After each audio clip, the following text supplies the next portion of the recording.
Joined in the studio with James Crane from the Kent County Council Community Wardens this evening. James, how can our listeners find out who their community warden is? Yeah, sure. I mean, the easiest way is through the website, which is www.kent.gov.uk/community wardens. However, there is also a 24-hour helpline on 08458 245 247. I'll go through some numbers later on, but if you got that down, then good one. Now, I know you wanted to cover leaving boxes and collections out. Yeah, indeed. I mean, we all know that in just over a month's time is going to be Christmas, and it's a big thing there. You get the brand new TV or DVD player or games console or whatever, and quite often people will leave boxes of packaging outside the houses, awaiting collection by the bin team or something. While that leaving them out for the dustman is a good way to get rid of your rubbish, this can give valuable clues to crooks when new and valuable items are indoors. This is especially true at Christmas time, as many crooks patrol residential areas just for the purpose of gaining intelligence on such matters. But whether it's Christmas or not, be aware that others might have an unhealthy interest in what you throw away. Very often, packaging can be torn up into pieces small enough to go into a wheelie bin. Quite often, such packaging can be taken to the local recycling facility and disposed of immediately after the festivities, thus removing any chance of clues being handed out to crooks. Televisions, electrical equipment and other large items can generally be delivered and set up by the retailer, who will also remove the unwanted packaging.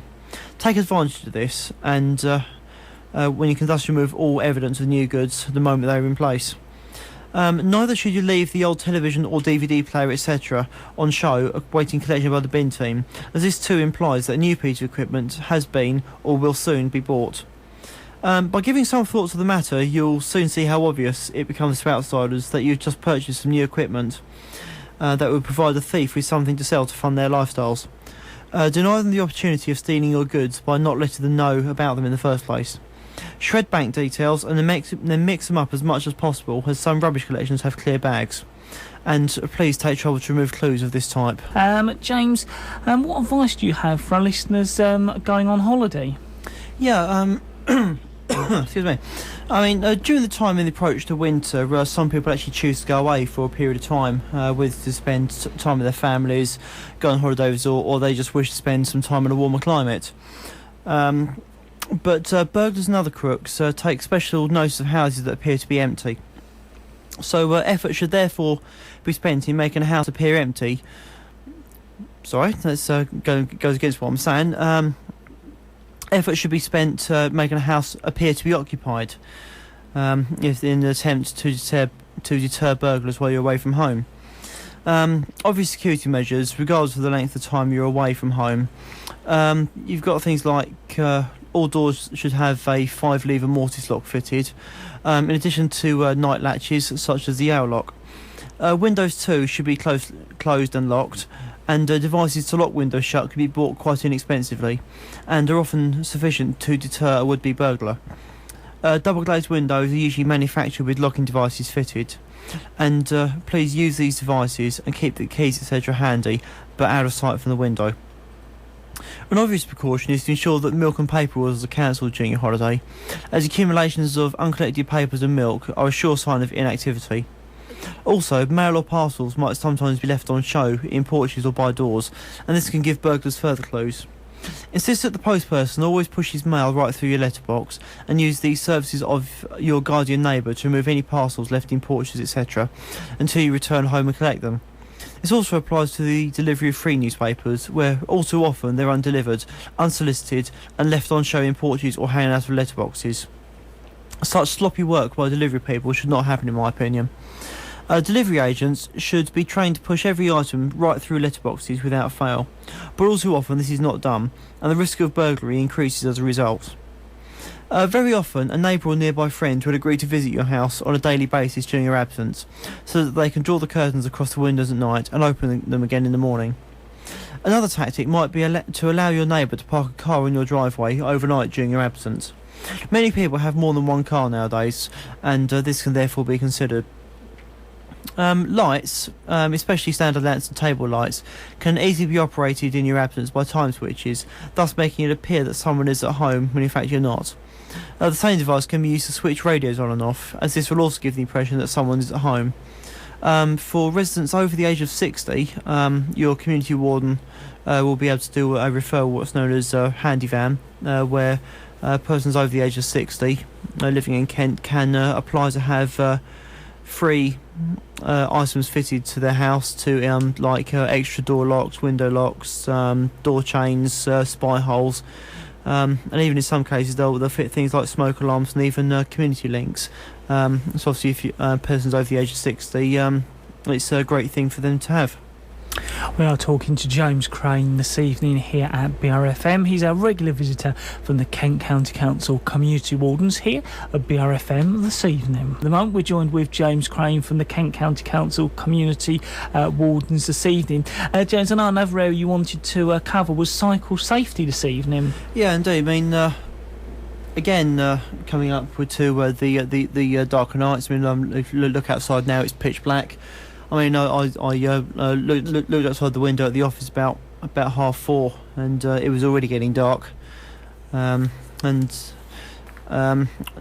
as I came down here, there was past 3 bikes. One of them had a light on, and the other 2, I didn't actually know they were there until my lights caught them. And luckily they're going in the opposite direction to me. But it just shows that although bikes have got reflectors on them, they're not always the best thing. Especially those 2 that I passed. Who knows what could have happened if someone hadn't seen them going in the same direction as them. But there's a few things which you need to be able to make sure they're all right on a bike. Some of them are the lights, your helmet. Make sure your maintenance, any other safety clothing, and I'll quickly run through them. And you've got the lights. Obviously, you've got to make sure the batteries are fully charged, and either the bulbs or the LEDs work. And they need to be a white static for the front and red for back. LEDs, or the light emitting diodes, are far more reliable than bulbs and can give out a much brighter and clearer light, as well as lasting for a longer period of time.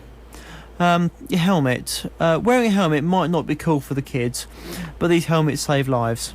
They're designed to take an impact away from the skull and prevent a serious injury. So what you need to do is you need to check to see if the helmet has got any cracks or other visible defects. If it has, consider replacing it, as it's taken a blow somewhere and it's weakened it. And this may cause an injury to you if you were to come off the bike.